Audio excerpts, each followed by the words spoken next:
You know how some carriers give you so little for your older busted phone you just end up living with it?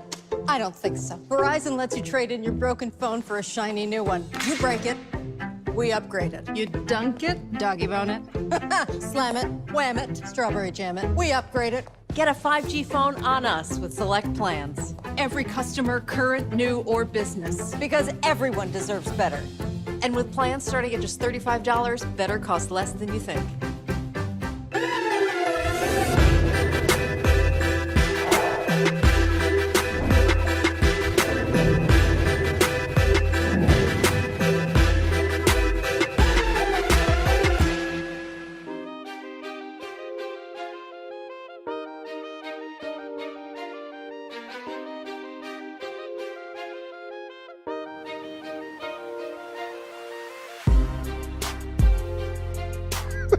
So before the interview started, we talking about I cannot stand ash. So Glynn goes, he said, I knew something told me.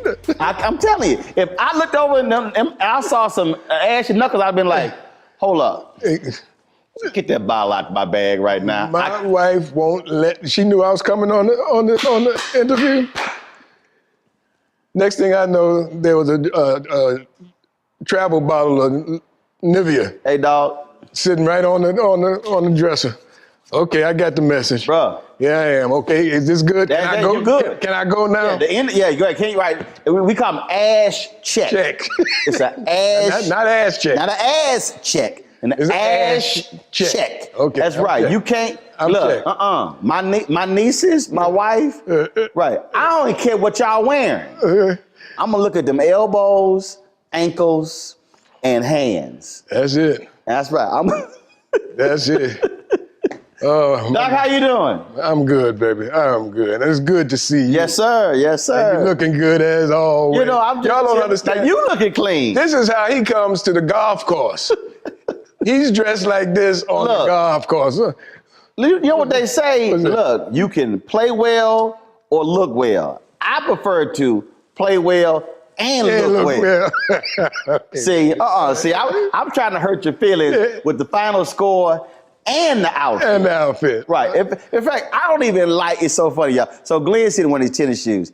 I hate tennis shoe golf shoes. Right. You want to look like tennis shoes? Look like tennis shoes. I prefer the old school classic. I mean, where they leather shoe. Where they look with like a cleat. Look like dress. I do. It's just something, and it's hard to find them. I know it's hard to find nowadays. them because there's something about. I'm telling you, I'm sitting there watching you, and you got the hat. You got the suit. But I was like, Glynn, I can't wear tennis shoes with a suit. Well, this ain't just any tennis shoe. Tell you something. Them tennis shoes. See, y'all try to be out new school. This just ain't any tennis shoe. What is that? Now. Come on now. What's that? Come on now. You know what this What's is. that? Come on now. No, if I say it, I got to get paid. What's that? Let me tell you what that look like. If I say it, Let me tell you what that look like. Look like a blue ass tennis shoe. That look like a blue ass tennis shoe. Well, see, there you go already. You got just saying blue. See, lets everybody know what kind of shoe this is. See right there. See right there. Am I right? See that? See, this reminds me of the movie Strictly Business. That's it. Reminds me of the movie Strictly Business when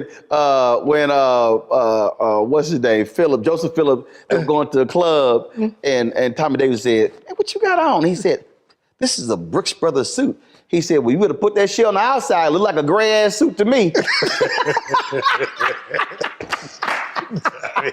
Tommy ain't got no sense. See, I'm telling you, I can't. I am incapable of wearing athletic shoes with a suit. That's how I am with a baseball cap and a suit.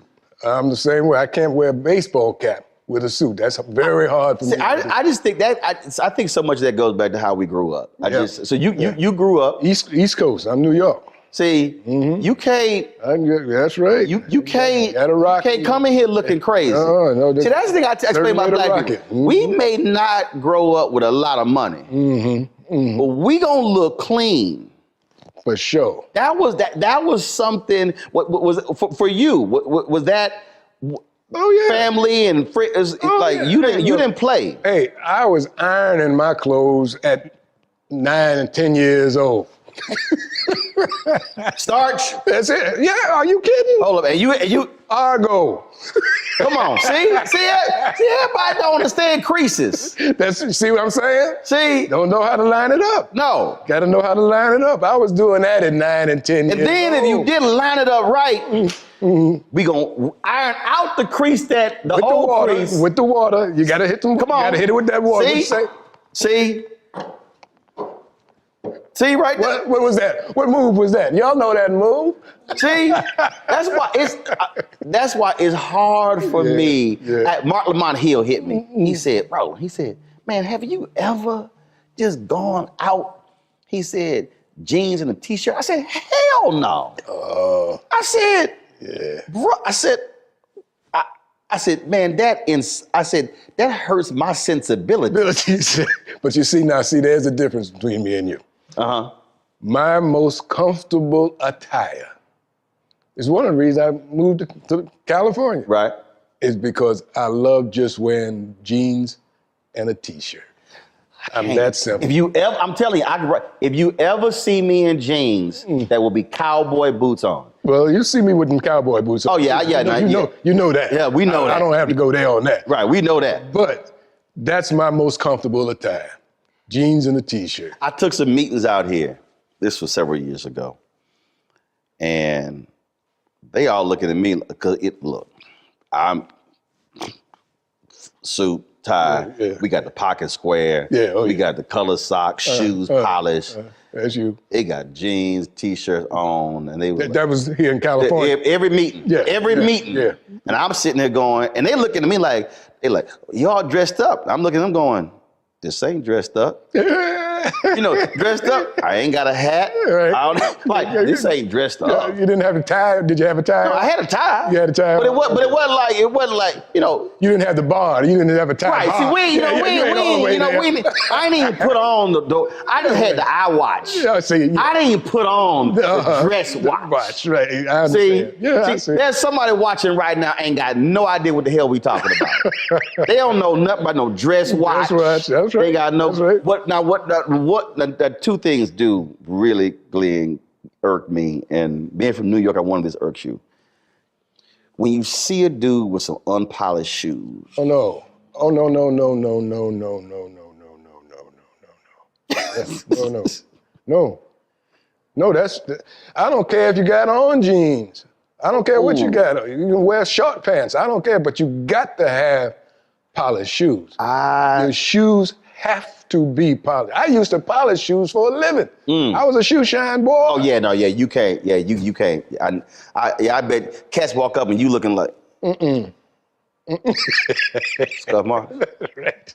Like That's you, right. like That's right. Like what? you didn't see them scuff marks when you put them shoes on. What? I'm telling you, the other one for me is What was it? I cannot handle unhemmed ass pants and sleeves. I was in Chicago. I was in New York. We were walking down the street, and these young brothers came my way. Let me holler at y'all. Because see, I will give you leeway if you under 18, because you're still growing. Okay? So we all know, mom and dad are gonna buy you that extra large ass suit so you can grow into that suit. Right. I said, I get it. I said, let me holler at y'all. I said, man, how old are you? But he was 20, I said, bro, that's too much cloth at the bottom of you. I said, I need you either have a cuff or I said, you gotta get them things hemmed. And then the sleeve, if that sleeve hit the middle of your palm, wrong. You need to be slapped. I can't. Sorry. I would tell people. Yeah. Okay, now I'm gonna try this on it. Okay. Have you ever been shopping and you saw a brother about to buy an absolute whack outfit, and did you prevent him from? Did you say, brother, let me holler at you? You ever did that one, Glynn? No. Are you serious? No. Are you serious? No, I have not. No, I have not. But you've seen somebody about to buy something that I wouldn't buy. And you out of sense of brotherly love did not intervene. No, it's just that, to each his own. I wouldn't do that. I can't do that, Glenn. You got to intervene. Glenn, I can't do that. I can't do that, Glenn. I can't. It's to each his own. Glenn, I can't. Maybe he sees something I don't see. As a black public service, I cannot do it. I'm telling you. I was in the store, and the woman was a clerk, and this brother, and I said, I was sitting, I'm trying to shop, and I'm trying to avoid my peripheral, and I was kind of like, shit don't go together. And I was like, and I'm trying to buy this tie, and I'm like, say, bro, let me I can't let you walk out the store with that. No, you just can't. Get your eyes. I said, I can't. I said, I can't. I said, look, she don't know what she's doing. I said, she just trying to get this safe. I said, I can't do this. But your best, she ain't looking out for your best. I said, I can't. I said, I can't have a bunch of women out there laughing at you when they see you walking to the church. I said, I can't. Can't do it. I said, bro, that don't go together. Yeah. I completely, I said, I need you to get rid of that. I need you to get rid of that. Oh, no. I said, this shirt, this tie, this jacket, pocket square. Bro, did he do it? Oh, hell yeah, he did. He did? He was a brother. Uh-huh. We had Nordstrom's. White guy. I got a problem when women shop for men, which means that man ain't been trained right. And so we're in Nordstrom, and this dude probably, he was in this like his 30s or something. His mama. I'm like, your mama shopping for you? I'm trying to mind my business. See. And I overhear the conversation. And so, this is what you hear. I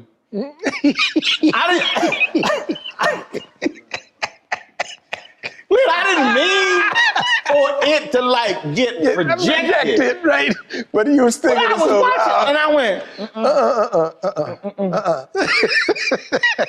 And he heard it. He said, he said, what do you think? I said, He said, don't get that. Don't do that. And he's like, really?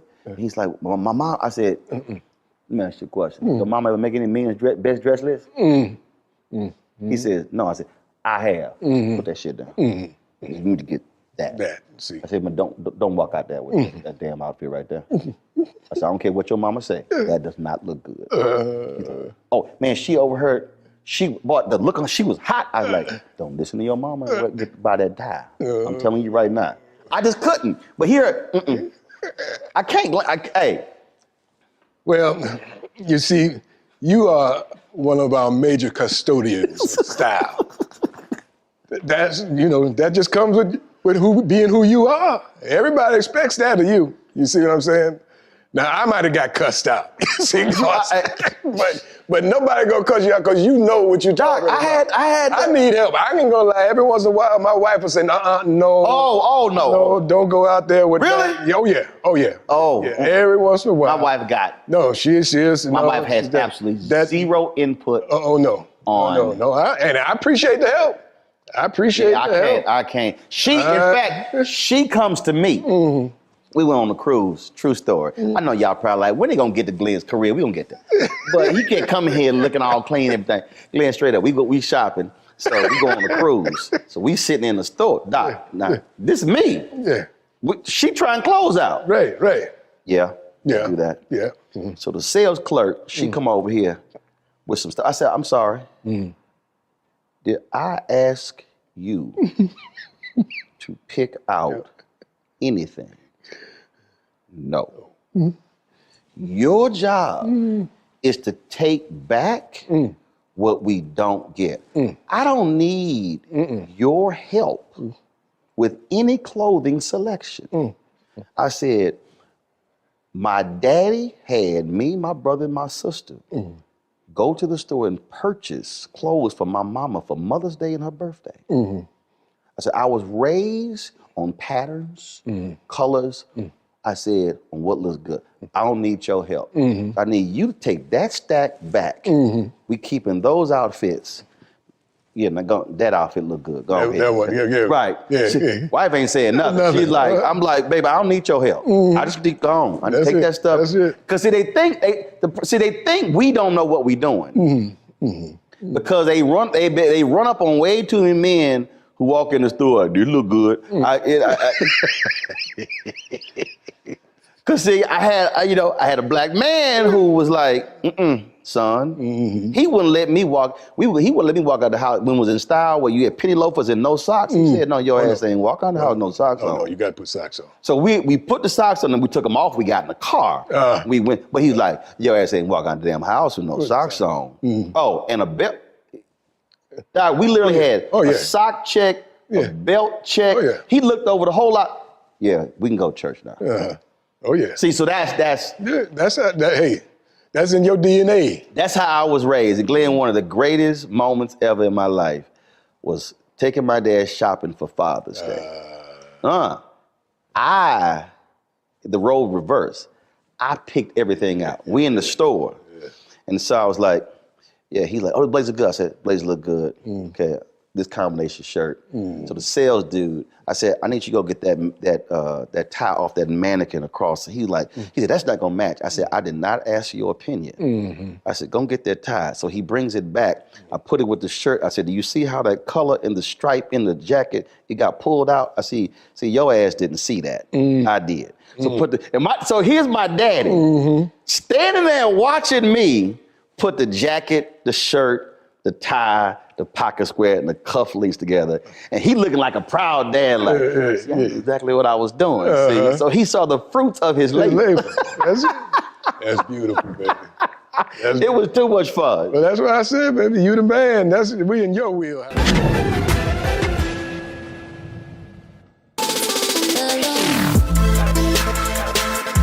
Hey y'all, welcome to The Other Side of Change, only on the Black Star Network and hosted by myself, Rhea Baker, and my good sis, Jamira Burley.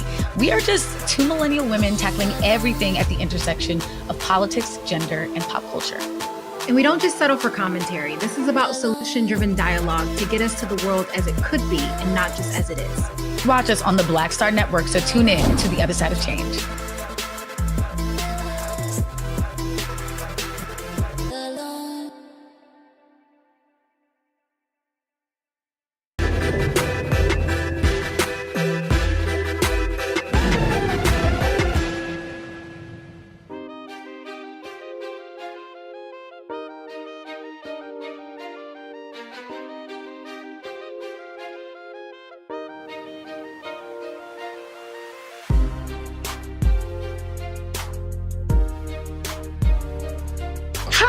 world you go from New York to being the 21st century Bill Pickett?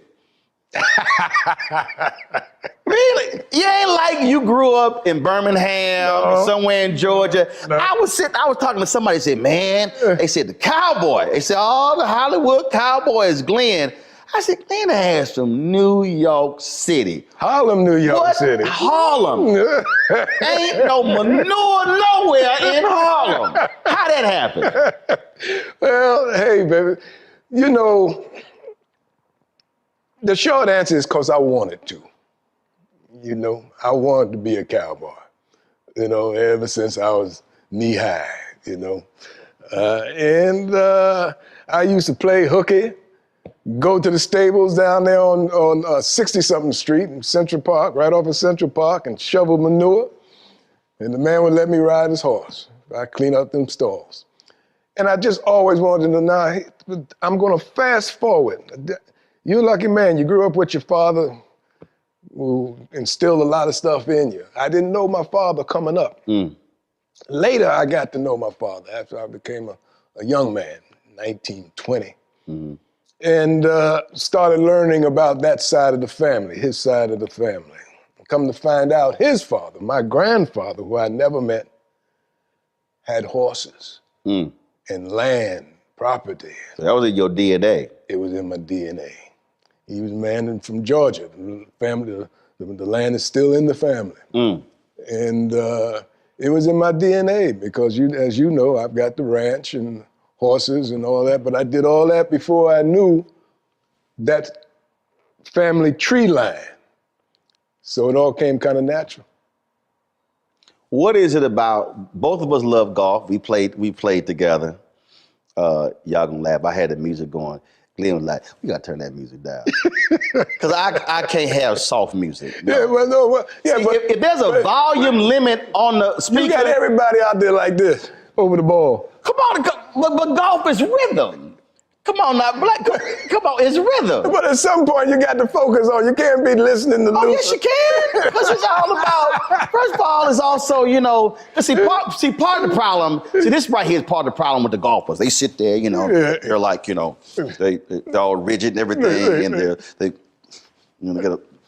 want to dress. See, we got to, you know, see, it's a whole different. The whole thing. It is the whole thing. You're right. It's a whole. So even if you don't make the shot, you look good. I mean, It makes sense. You know how we roll. This how we approach That's the how ball. we roll. So you That's got to have a little. You got to have a little something with that. See, so you know, if Frankie Beverly Mays playing or the OJs, right. I mean, it's a little hard to do all that without the music playing. Yeah. No, you're right. You're right about it. So what is it about the outdoors? So when you are, so what is it about it when you're riding, when you're out there? How does that make you feel? Oh man, that's the greatest feeling. I was just up in the hills in the mountains yesterday. I just came down because I had this interview with you. If it wasn't for this interview with you, I'd still be in the hills.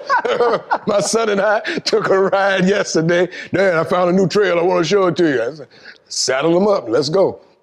And we hit the high country and just had a great time yesterday. See, I have not ridden in years. I met a sister, Cedric Entertainment's Glynn Turman. She owns a riding academy. Oh yeah. And we talked. I said I have not ridden in years. Well, come on, man. But see, you just come in, do the thing, and then cut out. You know, I'm trying to get you to spend some time, man. Spend some time. Let me grab you and take you on up to the ranch, man. Put you on a horse. Okay, we'll you up into the mountains there where you can see. We'll do that. We'll absolutely do that next time because I'm back. No, we'll absolutely do that. See, I'll put on a day, I'll put on an extra day. Yeah, okay, but here's what you're gonna have to do though.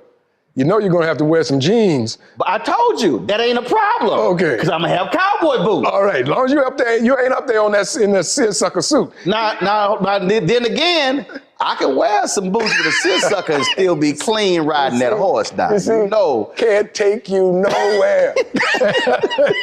You don't know how to act. I mean, because that might have to be a picture on that horse now. So, because it's going to be the first time they say, the first Negro in a seersucker pair of pants and some cowboy boots on top of a horse. I mean, if you look.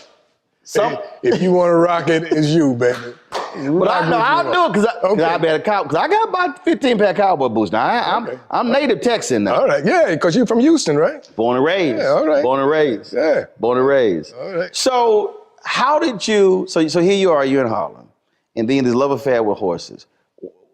Where acting come from? Where did this? What happened? Acting came to me through a relationship my mother had with a wonderful, talented woman by the name of Lorraine Hansberry. Your mother knew her? Yes. Lorraine Hansberry wrote A Raisin in the Sun. Mm-hmm. And we had moved from Harlem to Greenwich Village in the 50s. And that's where she met Lorraine Hansberry and James Baldwin and Miles Davis and all. What'd your mother do? My mother, she was a postal worker. You know, she worked in the post office. She was so she wasn't in the art. She wasn't in any of that. She wasn't. But I think she always liked that world. I think if she could have realized some of her dreams, instead of having to feed me, that she might have dabbled in that. But she didn't. So she crossed paths with these. And she crossed paths with these people because the village at that time, Greenwich Village at that time, was a icon for very intellectual and very artistic people, and so her friends were of that ilk, and so that's where I got to know all of these people. I mean, these people were in our small apartment. The apartment wasn't any. Wow. Wasn't, there's nothing in here small enough to demonstrate how small. You look around like, I can't even give y'all an example. No. Maybe that patio right there? No, that's too big. I'm trying to tell you, you think I'm kidding. But that small space, some of the most brilliant minds of our time crowded that small space and was there in intellectual conversation that I was privy to as a kid, but, of course, paid no attention to because all I wanted was for one of them, Uncle James Baldwin, Uncle James, give me a quarter because the ice cream man is downstairs. I want to go get a quarter, I want some ice cream. Here, Glenn, here, go get, that kind of thing. So that's all I was interested in. I didn't know that these minds were that. Right, it was like, Uncle James Baldwin. James Baldwin. Right, you see what I'm saying? Lorraine Hansberry. And so when Miss Hansberry wrote this play, she told my mother that there was a role for a little boy in it, and would I be interested in auditioning? And my whole thing was, well, I don't know if I want to do it because is it Saturday? I got a baseball game Saturday. If this is gonna mess up my baseball. Hold on. Let me hold up. Let me. So the Lorraine Hansberry writes A Raisin in the Sun. Right. This iconic play. She asked your mama, I got a role for a little boy. The little Glynn want to do it. And your ass talking about, this gonna get away at the baseball game? What your mama say? You out your mind, No, I know that's what she wanted to do. Right. But no, it wasn't like that. First of all, I had to audition. And I didn't know what an audition was. So she worked with me on the road. My mother and I, we rehearsed in that little square space and went up to audition. And when I got there, I saw all these other little colored boys sitting in the hallway, and I couldn't figure out what they was doing there.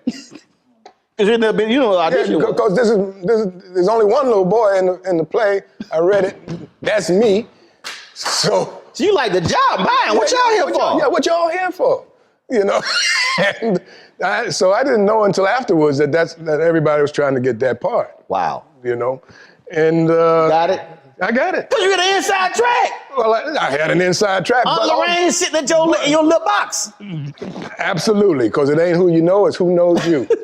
But the other thing was, I was never nervous because I wasn't You had no aware expectations. I had no. You just like, all right, you want me to read a sheet of paper? Yeah, Okay. you know. So, and I didn't give it a second thought. I wasn't afraid of the competition because I didn't know I had competition. You know, I assumed the part was mine, and that I found out is one of the keys to auditioning, is assuming the part is yours. Wow. Claiming it. It's what we do in church. You claim it. You claim the miracle, you know. So that's what I did and got it and went on the road and worked with Sidney Poitier and Ruby Dee and Lou Gossett, Diana Sands, and some of the greatest people in the business.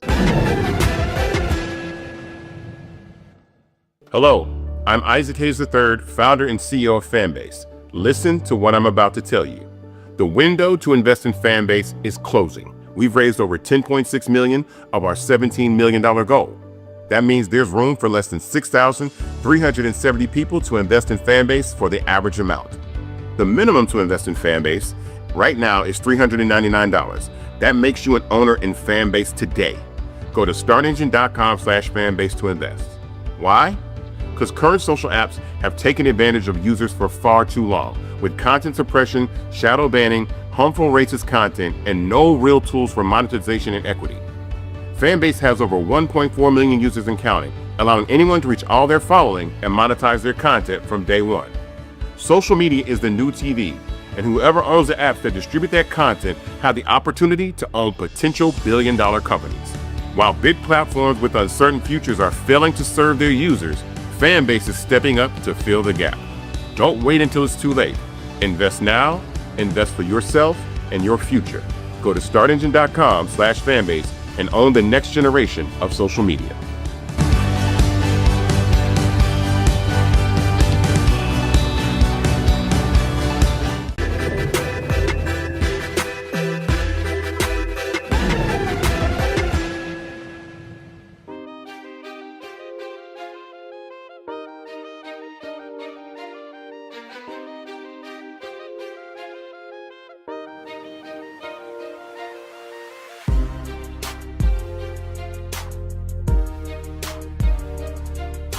One of the great things about the business, people always talk about, you know, the fame and the glory and all that kind of stuff. But that's secondary to some of the other things of like who you get to meet. That's right. In this business. That's right. Where you get to go as a result of this business. You know, like meeting you and meeting, you know, Lorraine Hansberry or Diana Sands or Ruby Dee or Sidney Poitier. I met Dorothy Dandridge, you know, and Pearl Bailey, you know, and some of the greatest people that you ever met. Sammy Davis Jr., you know. Now, these are names that maybe some of your viewers don't even remember, you know. But we're talking about iconic people. But these are iconic people. And you're remembering just the conversations, just the fun, just not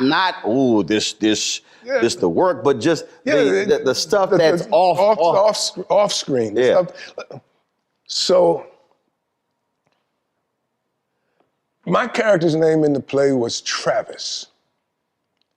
And I hated that name in the play. If you all remember Raising the Sun, if any of you students, acting students have done, you know the character, the little boy's name is Travis. I thought that was the corniest name. I don't know why Miss Hansberry. You said I ain't never met no black Travis. I ain't never met no black Travis. That's exactly what I said. That's exactly. So I couldn't stand the name. So we're doing the play, we rehearsing. And we all break for lunch. We go to lunch. And I'm hanging with the adults. And Sidney and Sidney Poitier, Ruby Dee, I think Ivan Dixon, and maybe it was Diana Sands. We all go up to a restaurant to have lunch. It's a loud restaurant, very loud. And all of a sudden, this restaurant gets deathly quiet. Just a hush comes over the room. And we stop and we look around, wonder why it's gone so quiet. And then all of a sudden, Sidney looks over and he stands up. And he holds his arms out, and this gorgeous woman walks across the room, right into Sidney's arms. Darling, darling, oh, how are you? Oh, it's great. And the whole place is just like mesmerized, and it's Dorothy Dandridge. And I'm only 12, but I'm like, she's gorgeous. Yes. And so Ruby Dee starts introducing Ivan Dixon, Dorothy Dandridge, and it goes around. And this is our Travis. This is Glynn Turman. He's our Travis. And she embraces me and gives me a kiss on the forehead and says, "Hello, Travis." All of a sudden, that came the most beautiful name in the world. That was the greatest name, man. I think to this day, Travis is probably the greatest. You ain't name your son Travis? I'm gonna start to name my kids Travis. But that was, it's times like that Right. I remember to this day. That clear as a picture to me, and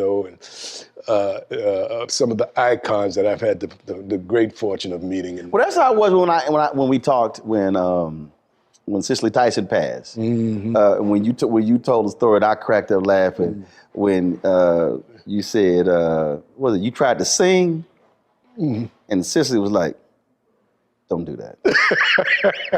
I hollered when you said, because you thought you would just. Oh yeah, you couldn't tell me. She went, Don't do that. Don't that. Oh, it's hard to believe she's gone, man. Hard to believe. Some of the people that's moved on down the line, but to have known them, to Right. spent the same space with them, has been a true blessing, How does it also feel when we talk about iconic, when we talk about moments in history, when we talk about, like, I don't care. If you had to name 5 iconic cult Black classics. Movies? Cooley High's there. But then you also are connected to, in another generation, a historic cult classic, A Different World. Different world, yeah. So talk about that Cooley High being young Glynn Turman. And then a whole different generation with A Different World. And then now with people being able to repeat shows and it going over, and they're seeing over and again. And so now you sort of have this multi-generational impact. Yeah, it's kind of crazy. The thing with Cooley High was Cooley wasn't my first movie. I think my first movie that I had a featured role in was 5 on the Black Hand Side. Cooley High was a giant step in my career. Because, and this is how I knew. Now, I grew up, like I said, from Harlem, grew up in the West Village, but my mother had 2 sisters. And one of them stayed in Harlem, and the other moved to the projects, the Smith projects down in lower Manhattan. So I spent equal time pretty much in these households. And so part of my raising was in the projects as well. And I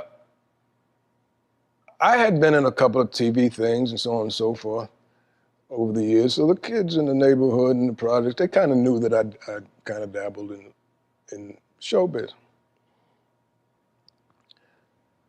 But when Cooley High came out, That weekend, there was a commotion in the hallway. Now, you know, the projects, you can hear everything, you know, everything echoes. And we heard all this commotion in the hall. And my aunt said, what is that noise? What are they rowdying? What's all that? Who's cutting up in the hallway? Went to open the door, and the entire floor was jam-packed.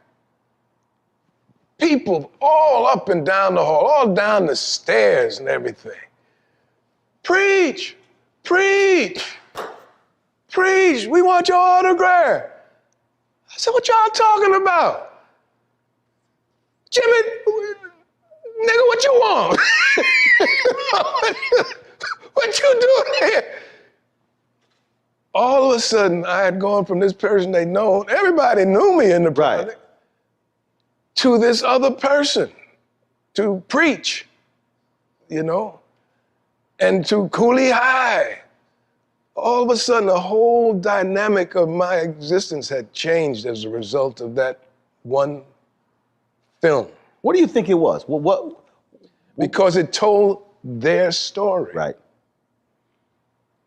You know, and they knew their story, and it wasn't a lie. And I was representing, and those of us in the movie was representing their story. And they were proud of the story that we were telling. Everybody was proud of that story. It was a story that we were glad for the rest of the world to get in on, so that the rest of the world could look at us in a different light and know that we had, even if we were hustlers, you know, we still had mamas and daddies, you know, and little brothers, and, you know, our dreams and aspirations were filtered through even all of the negative things that we had to go through. That's why the dream of Lawrence Hilton Jacobs' character, Cochise, was so important, because we all had in our neighborhood some Cochise that we couldn't wait for him to make it, you know. I'll never forget going to Lou Alcindor's send-off party in the projects, another project uptown. Lou Alcindor, before he became Kareem Abdul-Jabbar. Yes, indeed. We came up to his party and crowded that same hall just like that for his send-off party. Wow. Because he was going away to UCLA to represent all of us in the projects. You know, so that was the biggest thing that was going on. And we didn't even live in those projects. He represented all projects. He represented all the projects in the city, you know. It was the same kind of thing, you know. Go for us, do, we're behind you, you know, represent, you know. And I think that that's what Cooley did, you know, what Cooley High did. And I think that that's why it was so iconic. Hello, I'm Isaac Hayes III, founder and CEO of Fanbase. Listen to what I'm about to tell you. The window to invest in Fanbase is closing. We've raised over $10.6 million of our $17 million goal. That means there's room for less than 6,370 people to invest in Fanbase for the average amount. The minimum to invest in Fanbase right now is $399. That makes you an owner in Fanbase today. Go to startengine.com/fanbase to invest. Why? Because current social apps have taken advantage of users for far too long, with content suppression, shadow banning, harmful racist content, and no real tools for monetization and equity. Fanbase has over 1.4 million users and counting, allowing anyone to reach all their following and monetize their content from day one. Social media is the new TV, and whoever owns the apps that distribute that content have the opportunity to own potential billion-dollar companies. While big platforms with uncertain futures are failing to serve their users, Fanbase is stepping up to fill the gap. Don't wait until it's too late. Invest now, invest for yourself and your future. Go to startengine.com/fanbase and own the next generation of social media.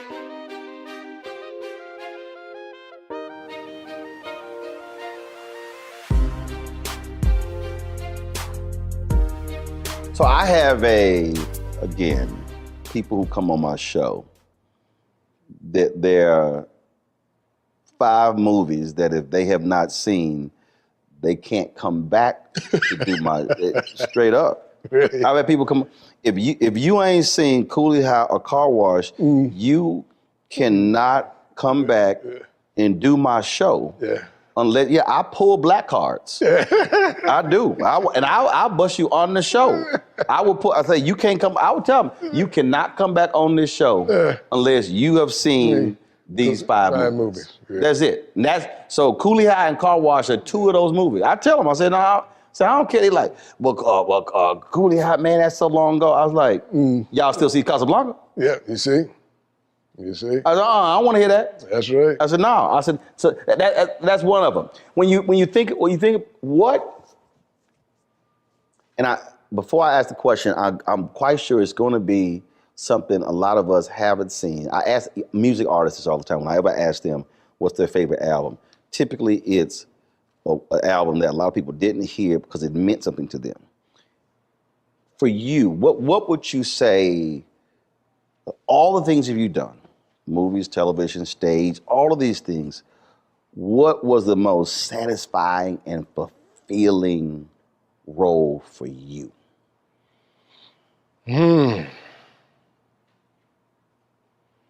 Well, I've been blessed to have been a part of some wonderful, wonderful projects, bro. We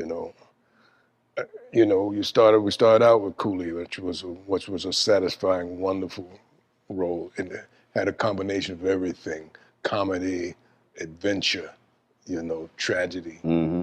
So I was able to play all those notes in that,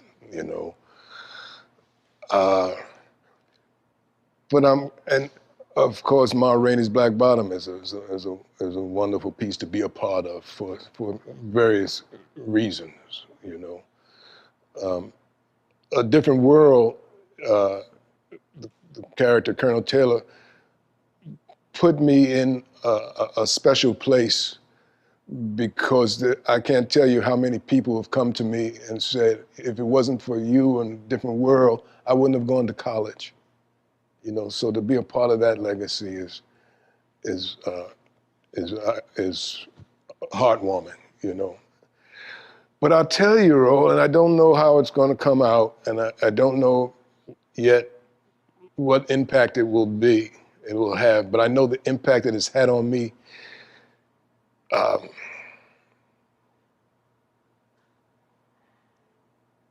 Playing a character named Mose Wright in a project that I just finished not too long ago. In a series called Women of the Movement. And the first series is about the Emmett Till story. And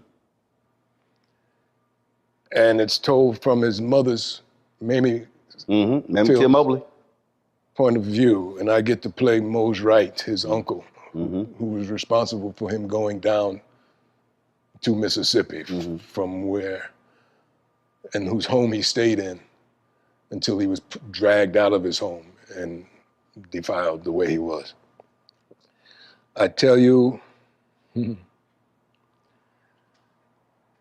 I don't remember of late or in some time a role that has impacted me the way playing and getting the opportunity and the honor to represent this man's story in telling this iconic story of our Black experience.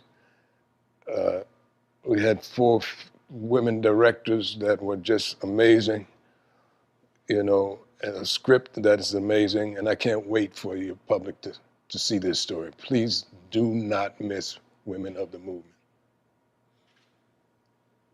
What would you say was the absolute most fun, just outlandishly fun? I think I know what it is. Wait. I'm let you. I tell you what, I had a hell of a lot of fun doing. I mean, Coolie was, of course, fun. It always makes its way to the list of most things. But I did a movie with a dear friend of mine named Max Julian. and we did a movie called Thomasine and Bushrod. And I got to play a Jamaican or West Indian cowboy named Jomo. And Jomo was bad. You know, Jomo was a bad dude. And we had so much fun with Vanetta McGee, Max Julian, Jason Bernard. I just had a great time doing that film. I would say, again, outside looking in, your character on House of Lies is Don Cheadle's daddy. Oh. You acted a fool on that show. They did not let you play the old black man. You like, now look, you were a little frisky. I got a little frisky. got a little frisky on that. House of Lies with Don, you know, Don was just great, and we had so much fun together, you know, and I was honored when he asked that, you know, they asked who he wanted to be his father, and he chose me to play the role, you know. And we just had a great time, you know. Kristen Bell, she's a sweetheart, you know, and a wonderful, wonderful cast, you know. And I got to direct all of the webisodes. They did several webisodes for that show, for Showtime. And I got to direct those, so that's always, you know, a nice bonus thrown into the cake, because that's what I do as well, you know. What have you not done that you would want to do? I'm working on my Western. I haven't done my Western. I'm working on that. Really? Yeah. Now we got... We're getting close to it, too. So it's a Western. It's a Western. It's a good old-fashioned Western. Because we got, you know, sitting on the other side of that wall, Mr. Posse over there. So, but you said my Western. What's unique about your Western? My Western is steeped in things that they not necessarily do anymore. In other words, John Ford, great director, one of the major characters that was always in the John Ford movie, along with, you know, John Wayne and, you know, Ben Johnson and all those other iconic guys, one of the stars of their shows was the backdrop. Yep. The scenery. The scenery. Yep.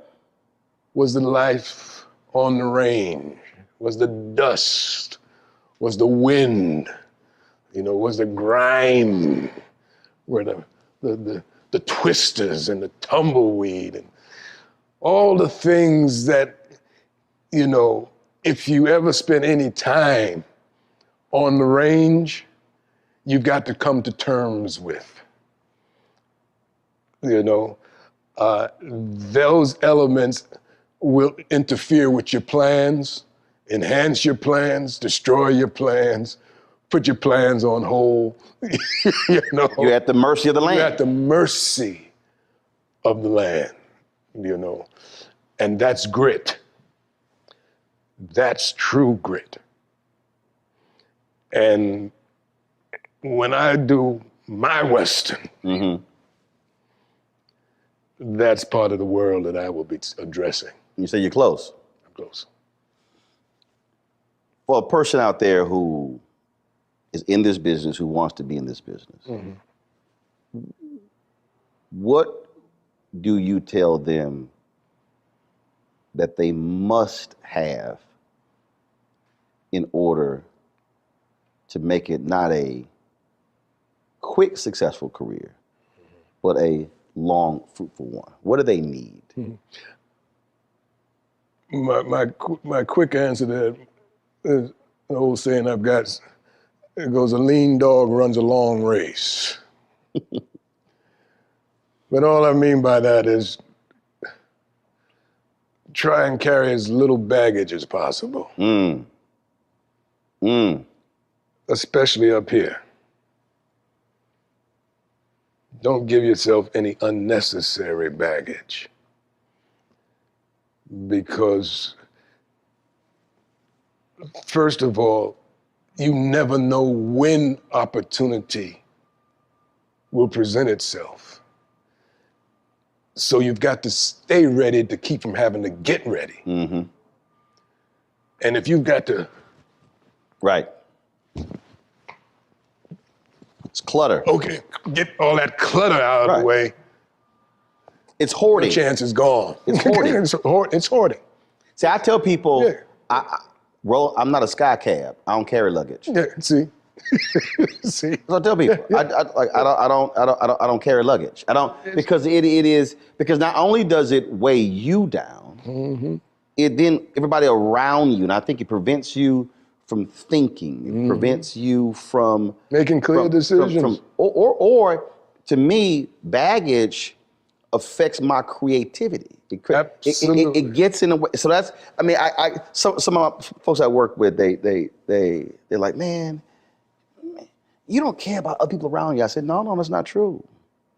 I said, but when we come to work, I said, even when I'm at work, wife is not here. Parents are not here. Brothers and sisters are not here. I said, this is what I'm here for. This is what I'm here for. And if all that other stuff is present, I said that I can't be fully present. That's right. And it may seem hard on some, and it takes its toll. Don't get me wrong. That kind of lifestyle does take its toll. So that's why I tell people, if you're not ready for this, don't get in it. Right. Don't get in it. You got to be in this because you can't help it. Right. What's up, y'all? Look, Fanbase is more than a platform. It's a movement to empower creators, offering a unique opportunity for everyday people to invest in Black-owned tech, infrastructure, and help shape the future of social media. Investing in technology is essential for creating long-term wealth and influence in the digital age. The Black community must not only consume tech, we must own it. Discover how equity crowdfunding can serve as a powerful tool for funding Black businesses, allowing entrepreneurs to raise capital directly through their community through the Jobs Act.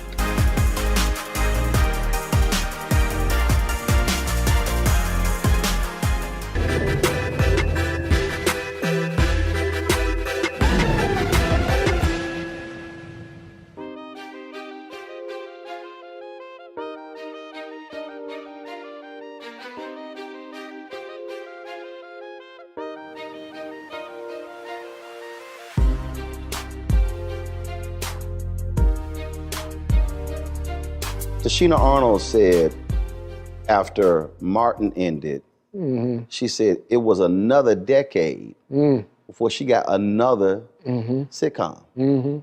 She said, oh, I thought when Martin ended, I was going to go to the next one. She said it was a decade. Yeah.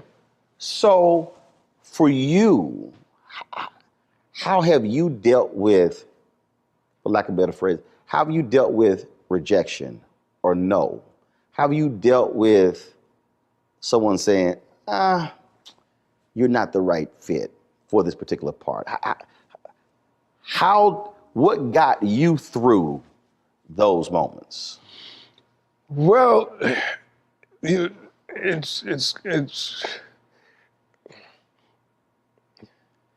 first of all, I spread it around and made it look like a big act. Okay, in other words, I didn't just stay with motion pictures. I didn't just do television. I did theater. I taught acting. So I kept my foot in the pool. I'd go where it was. I'm a stage actor. I come from the stage. So I don't care if it's 99-seat house, 99 seats to 2,000 seats. I've played, So I was always where the acting was so that I could keep my instrument strong. But at the same time, I let the industry know that she wasn't my only passion. Mm. You know, you talked about what's it like up in those mountains. That's my other passion. What's it like training a horse? What's it like raising my kids to appreciate the outdoors? What's it like doing rodeos? And what's it like doing a summer camp and bringing kids in from the inner city who've never been outdoors and had that opportunity? What's it like presenting that? So I spread it around and make it look like a big act, in that my passion is not tied up in, I'm not defined by this one thing. You know, I have the talent, thank God, that's been given to me, you know. But the perseverance that goes with that or that serves that talent has to be adhered to, has to be nurtured, has to be fed. And it's fed by my other experiences. You see, if I'm just in the world where I'm surrounded by just people in the business, say, well, where do I draw my next character from? But if I'm at a rodeo and I see a cat over there, you know, and he's got on worn down boots and he's got on, saggy jeans, and there's a character. There's a character I can study. There's a character I can get to know. There's a character I might have to play one day. You see what I'm saying? So I'm always in the business, but I'm not always of the business. You know, and that has helped me keep some sense of sanity, you know, and I guess that's as good an answer as I can give to that question. How'd you meet Aretha Franklin? We met, Aretha and I met as a result of a friend of mine named Ben Vereen, whom went Uber talented. you got that right. Who went to high school. He and I went to Performing Arts High School together.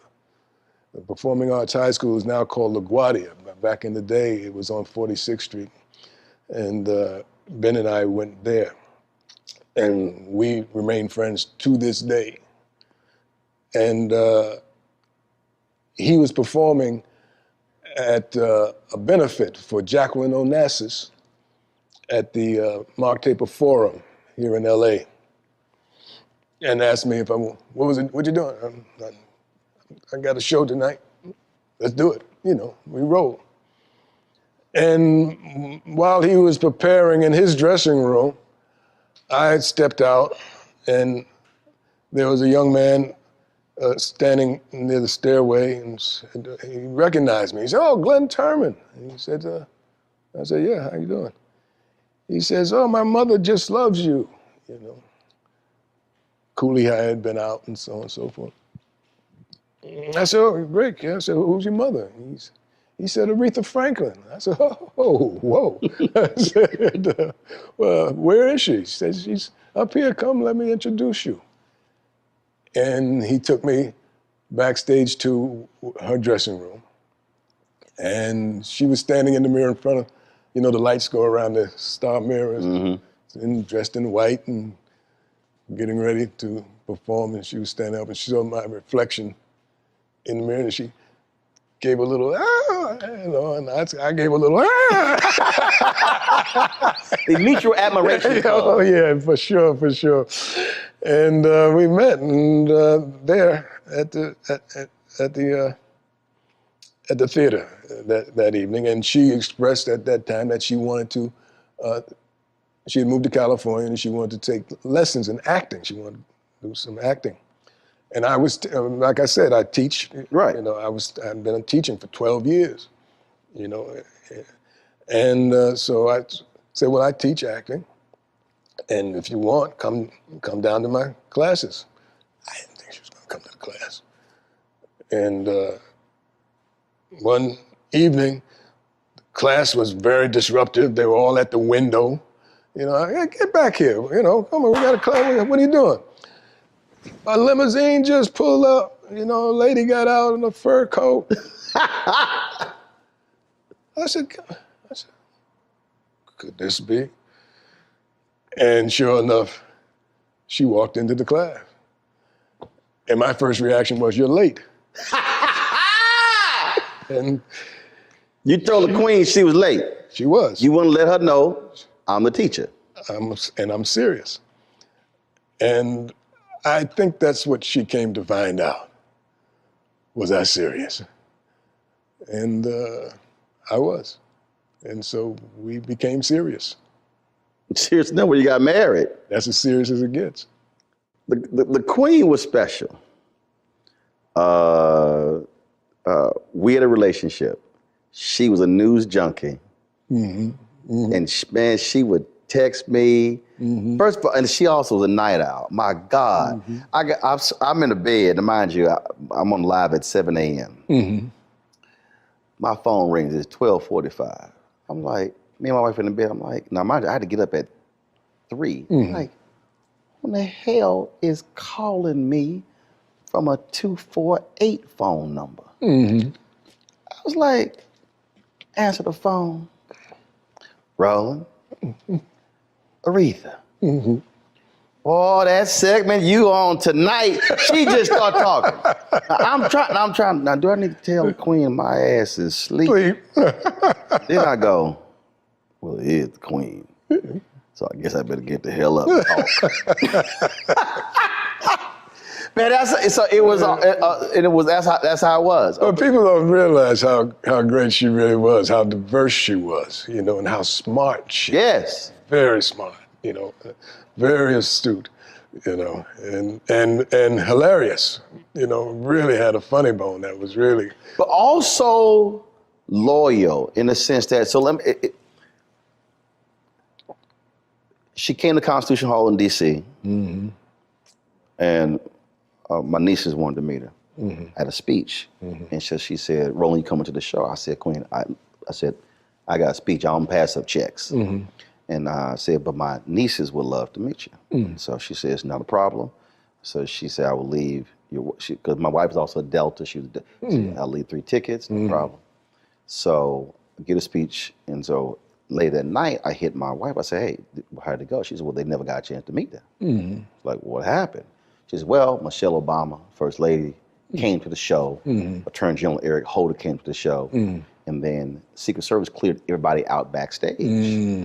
And I said, well, did you call her grandson? Like, yeah, but we couldn't get him on the phone. I was like, oh, and they were disappointed.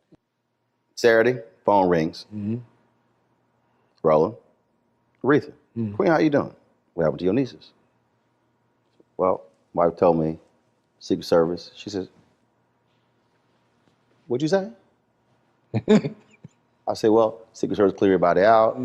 Why should they try to reach the grandson? Couldn't reach him. She says, let me call you right back. Somebody in trouble. 10 minutes later, she come back. I was finished cussing out my grandson. And she said, I want to apologize for him, what he did. And I made clear to him that I don't care if the First Lady or the Attorney General or the President of the United States comes to my show. If I tell you to take care of guests and I want to see them, you are to take care of them. And she said he should have answered his phone and he should have brought them back regardless of what the Secret Service had to say, because it's my show. And that's that. That was the queen. That's that. I was like, Ro, wow. We're in London. And she's going to sing for the Queen Mother of London. And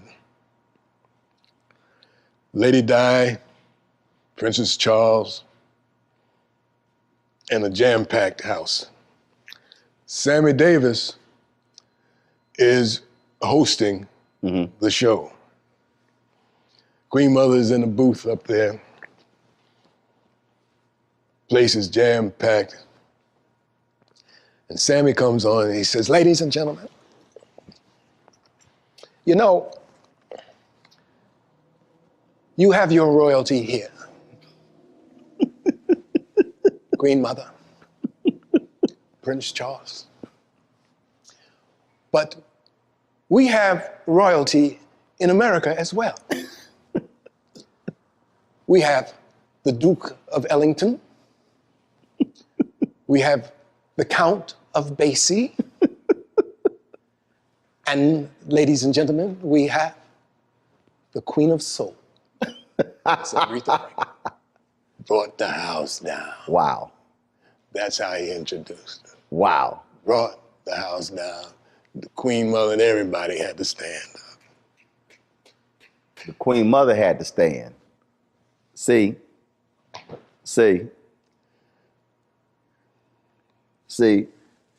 some folk on a whole different level. That's why when you were talking about Sidney Poitier, sort of like that look that you had when he greeted Dorothy Dandridge. All these years I never met Sidney. And then when they announced that he and Harry Belafonte were going to present at the Image Awards, I called Harry and I said, I got to meet. I've never met Sidney Poitier. And it bugged me that I never met Ossie Davis. I met Ruby Dee. Yeah. Got a chance to talk to her many times. Yeah. But not Ossie. Ossie was cool, good. So they come out stage to present. Everybody, the show's going live. I get up. I said, I'm going back. I'm not going to miss him. So I didn't care about presenting. I get up. I go backstage. So I'm waiting for them to come off. And he comes off. I just walk up. Mr. B sees me. Rolling. He introduced me to Sidney. And I said, Mr. Poitier, finally glad to meet you. No, we've met before. I'm like, no. I would remember meeting you. He said, no. You and I have met before. And I go, how? I know you through television. And I just crack up laughing. And they walking him out, and he stumbles. And I catch him. And so I put my hand, and so I walk him out to his car. So about a month later, my phone's blowing up. TV One is emailing me, calling me. Sidney Poitier's trying to reach you. I was like, well, give him my number. Why the hell y'all calling me? Right. This Sidney Poitier. Right. This ain't like this Sidney Jones. What part of I was like, don't you understand? Give him my number. Right. So they give me the number. So I call, and and it was his office. And he comes on, and he said, I want to thank you. He said, I just had surgery. I was still unstable. And so I want to thank you for holding me up and walking me to the car. And he then begins to say, I want you to know, he says, wow, I enjoy watching you. I'm sitting, and he says, there's no backup in you. Glynn, I'm stopping. This same thing. You talking about royalty. I mean, this is Sidney Poitier telling me what he appreciates about me. Doc, I'm about to start welling up. So I have to go like into my reporter mode. So when you in your reporter mode, you have no emotion. You don't feel. You see and you report. So I immediately just open my laptop up and I just start transcribing what he's saying. Otherwise, I'm about to just give it up. This is Sidney Poitier. Hatred on the streets, a horrific scene, a white nationalist rally that descended into deadly violence. White people are losing their damn minds. angry pro-Trump mob storms the U.S. Capitol. We've seen We're about to see the rise of what I call white minority resistance. We have seen white folks in this country who simply cannot tolerate black folks voting. I think what we're seeing is the inevitable result of violent denial. This is part of American history. Every time that people of color have made progress, whether real or symbolic, there has been what Carol Anderson at Emory University calls white rage as a backlash. This is the rise of the Proud Boys and the Boogaloo Boys. America, there's going to be more of this. Here's all the Proud Boys, guys. This country is getting increasingly racist in its behaviors and its attitudes because of the fear of white people. The fear that they're taking our jobs, they're taking our resources, they're taking our women. This is white fear.